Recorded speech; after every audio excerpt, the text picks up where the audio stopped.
IS curve यानी investment saving curve के बारे में जानें। देखिए यहाँ क्या लिखा हुआ है कि यहाँ ये कुछ शॉर्ट फॉर्म है, इसको हम यहाँ लिखे हैं आईआर, मतलब जहाँ भी लिखे उस समय यहाँ समझ जाएंगे कि रेट ऑफ इंटरेस्ट की बात हो रही है। अपर अगर साइन है ऊपर की ओर तो समझ जाएंगे हायर की बात हो रही है या फिर इंक्रीज की बात। अगर डाउनवर्ड साइन है तो लो या फिर डिक्रीज की बात हो रही है। ई मतलब प्रॉफिट, और आई एन भी कहीं लिख दे तो समझ जाएंगे इन्वेस्टमेंट है। तो यहाँ समझते हैं कि इंटरेस्ट रेट जैसे जैसे बढ़ेगा और इन्वेस्टमेंट क्या होगा, घट जाएगा। इसका मतलब यहाँ ये समझ रहे कि इंटरेस्ट और इन्वेस्टमेंट के बीच में उल्टा रिश्ता है, और इंटरेस्ट रेट अगर घट रहा है तो इन्वेस्टमेंट क्या हो रहा है, बढ़ रहा है।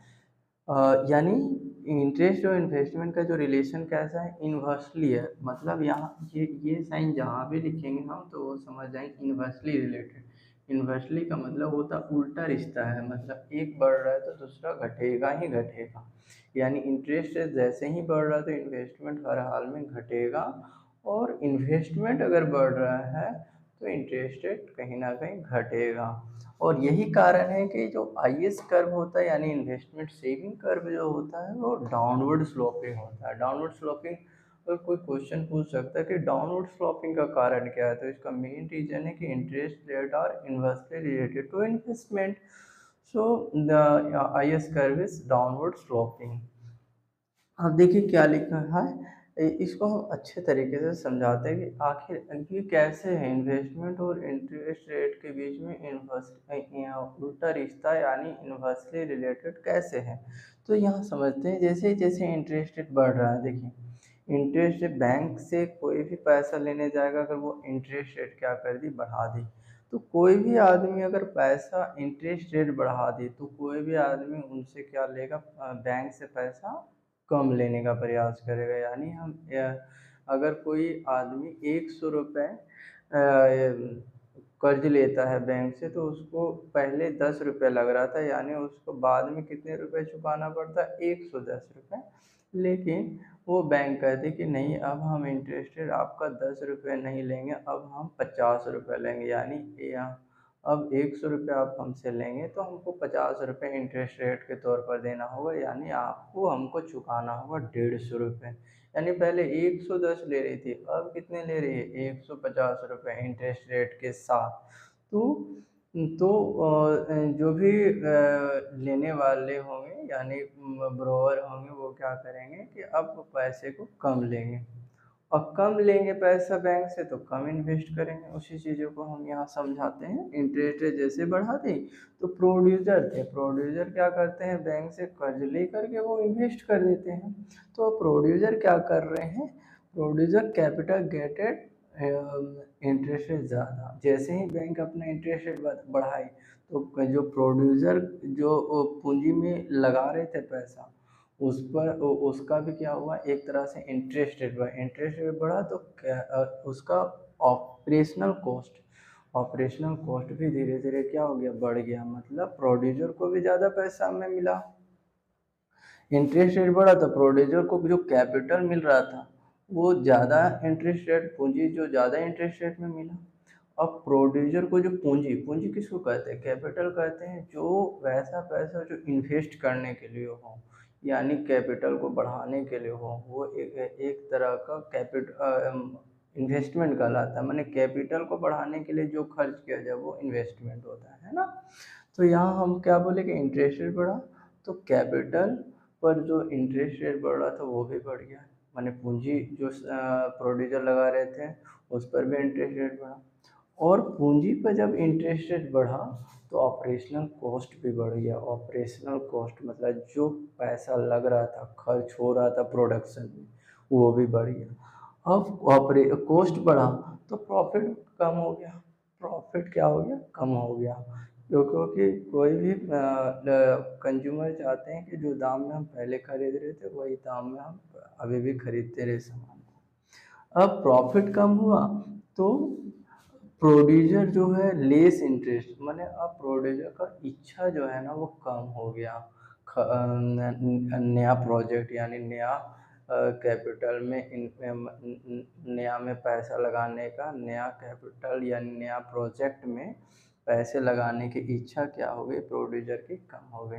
अब प्रोड्यूसर की इच्छा कम हो गई तो वो इन्वेस्टमेंट अब धीरे धीरे क्या करने लगे, कम करने लगे, माने प्रोड्यूसर का इन्वेस्टमेंट भी क्या हो गया, कम हो गया। तो इससे ये हम यहाँ क्लियर हो गया कि इंटरेस्ट रेट जैसे बढ़ा तो इन्वेस्टमेंट क्या हो गया, घट गया। अब देखते हैं अगर इंटरेस्ट रेट घट गया तो क्या होगा। इंटरेस्ट रेट घटा, इंटरेस्ट रेट घटा मतलब अब 100 रुपये बाद में प्रोड्यूसर को 110 रुपये चुकाना था, अब क्या हो रहा है 100 रुपये को अब प्रोड्यूसर को बाद में 102 रुपये ही चुकाना पड़ रहा है, यानी 8 रुपये कम हो गया। तो अब प्रोड्यूसर क्या करेंगे, ज़्यादा इन्वेस्ट करेंगे। वही चीज़ों को हम देखा है, इंटरेस्ट रेट घटा तो कैपिटल जो प्रोड्यूसर का जो कैपिटल था उसमें लगने वाला इंटरेस्ट रेट घट गया, यानी प्रोड्यूसर को अब पूंजी बहुत कम इंटरेस्ट रेट पर मिलने लगी। और प्रोड्यूसर को बहुत कम इंटरेस्ट रेट पर पूंजी मिलने लगी तो उससे क्या हुआ, कोस्ट भी घटा। कोस्ट जैसे ही घटा तो प्रोड्यूसर का प्रॉफिट बढ़ गया, क्योंकि कंज्यूमर चाहते हैं कि जितने दाम में हमको सामान मिल रहे हैं वो उतना ही दाम में मिलते रहे। अब जब वो उतना ही दाम में मिलेगा तो यहाँ तो कॉस्ट कम हुआ ना, तो कॉस्ट कम होने से प्रोड्यूसर का यानी प्रोडक्शन करने वाले व्यक्ति का प्रॉफिट क्या हो गया, ज़्यादा हो गया।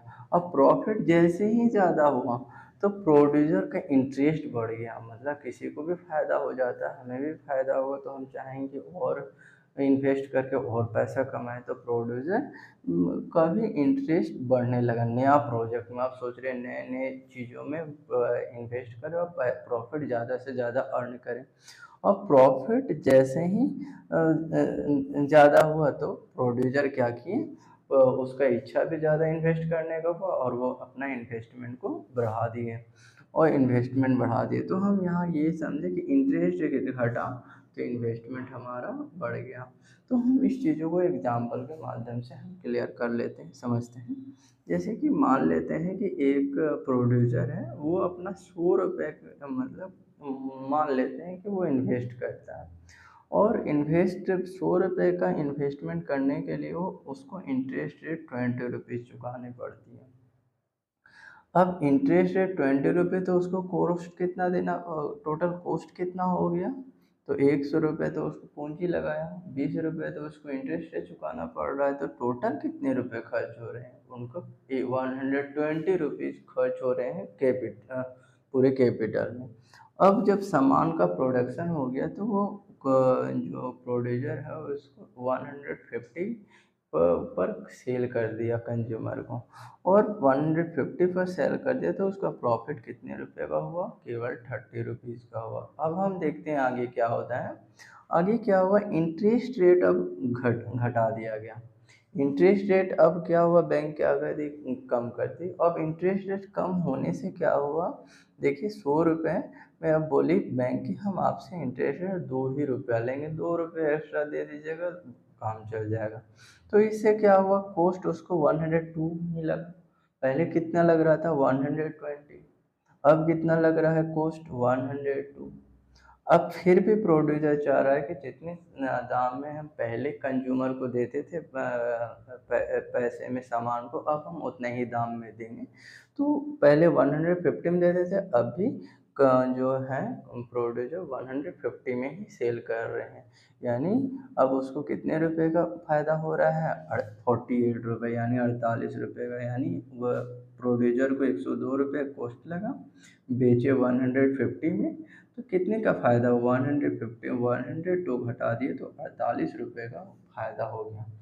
ये फ़ायदा 48 रुपये का। अब ये कंपेयर करके देखे प्रोड्यूसर कि पहले तो 30 रुपये, अब तो 48 रुपये, मतलब 18 रुपये बढ़ गए। लेकिन 18 रुपये कहाँ से बढ़े, ये सारे का सारे बढ़े इंटरेस्ट रेट के कारण। पहले 20 रुपये एक्स्ट्रा देना पड़ रहा था, अब 2 ही रुपये इंटरेस्ट रेट के कारण। इंटरेस्ट रेट देखिए यहाँ पर जैसे 18 रुपये कम हुआ तो इंटरेस्ट रेट कम होने के कारण प्रॉफिट 18 रुपये बढ़ गया। तो ये देखें कि अगर इंटरेस्ट रेट कम हुआ तो प्रॉफिट बढ़ गया। अब प्रॉफिट जैसे 18 रुपये, अब सोच रहे प्रोड्यूसर की 18 रुपये का हमें फ़ायदा हुआ, तो वो सोच रहे हैं कि हम और ज़्यादा अब इन्वेस्ट करेंगे और ज़्यादा प्रॉफिट को अर्न करेंगे। तो अब देखिए प्रोड्यूसर अब क्या चाह रहे हैं, अब नया प्रोजेक्ट में इन्वेस्ट करना चाह रहे हैं। मान लेते हैं कि अब जो प्रोड्यूसर है 100 के जगह 200 अब इन्वेस्टमेंट करने लगे, और इन्वेस्टमेंट 200 का किए तो उनको कितने रुपए, 100 रुपये के बदले दो रुपये इंटरेस्ट एक्स्ट्रा देना पड़ रहा था। अब 200 रुपये के बदले उनको केवल 4 रुपये ही इंटरेस्ट देना पड़ा, तो उनको टोटल कॉस्ट कितना आ गया, 204। और 204 अगर कॉस्ट आया, तो अब से प्रोड्यूसर चाह रहे हैं कि जितने दाम में हम पहले बेचते थे कंज्यूमर को, अब उतने ही दाम में ही बेचेंगे उसी अनुसार। तो अब वो सारे को सेल करते हैं 300 में, माने एक यूनिट को 150 आप 300 में बेच रहे हैं, तो उनको टोटल कितने का फ़ायदा हुआ, 96 रुपये। मतलब हम यहाँ ये बताना चाह रहे हैं कि जैसे ही प्रोड्यूसर को ज़्यादा फायदा हो रहा है, तो अब वो चाह रहे हैं कि इन्वेस्टमेंट को ज़्यादा बढ़ाएं और ज़्यादा प्रॉफिट अर्न करें।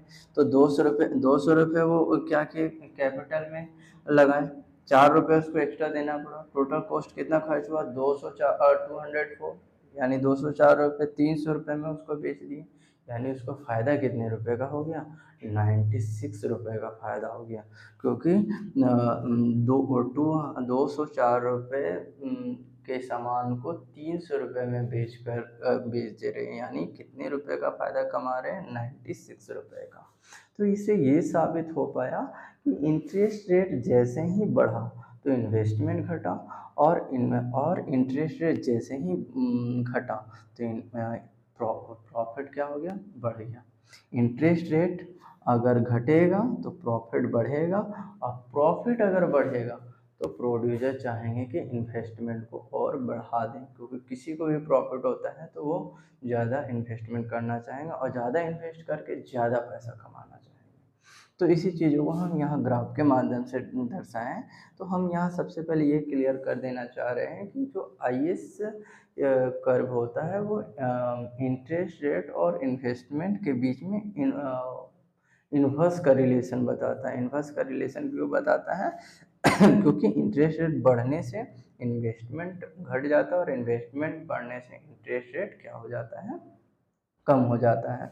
माने दोनों एक दूसरे से उल्टा रिश्ता है, इसीलिए IS का नेगेटिव डाउनवर्ड स्लोपिंग होता है। IS का डाउनवर्ड स्लोपिंग का कारण है कि इन्वेस्टमेंट और इंटरेस्ट रेट के बीच में उल्टा रिश्ता है। इन्वेस्टमेंट बढ़ाएंगे तो इंटरेस्ट रेट कम होगा, इंटरेस्ट रेट कम होगा, अगर इंटरेस्ट रेट कम करेंगे तो इन्वेस्टमेंट बढ़ जाएगा। देखिए यहाँ अगर आपके माध्यम से समझाते हैं, जैसे कि देखिए यहाँ पहले इंटरेस्ट रेट 2 रुपये था, तो 2 रुपये था, तो उस समय इन्वेस्टमेंट कितना कर रहे थे, 200 रुपये।